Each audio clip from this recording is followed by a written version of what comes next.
ఎందుకంటే చాలా మంది ప్రజల్ని దేవుడు తీసుకొని రాబోతున్నాడు.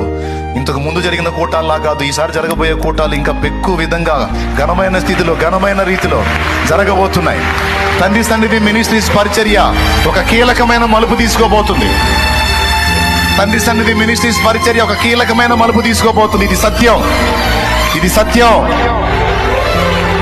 ఇది వాస్తవం. ఈ మలుపులో మనం చాలా అలర్ట్గా ఉండి దేవుని పనిని జరిగించాలి. మనం మోపలేనంత, మనం పట్టలేనంత, పట్టజాలనంత విస్తారంగా ఆత్మలను దేవుడు పంపబోతున్నాడు. హల్లెలూయా, హల్లెలూయా. ఆయన నామం మునుపటి కంటే అధికంగా ఈసారి మహింపరచబడబోతా ఉంది, ఘనపరచబడబోతా ఉంది. అనేక మంది దేవునికి కనెక్ట్ అవ్వబోతా ఉన్నారు, అనేక మంది దైవ సేవకు సిద్ధమవబోతా ఉన్నారు, అనేక మంది రక్షింపబడబోతా ఉన్నారు. చాలా ప్రాంతాల నుంచి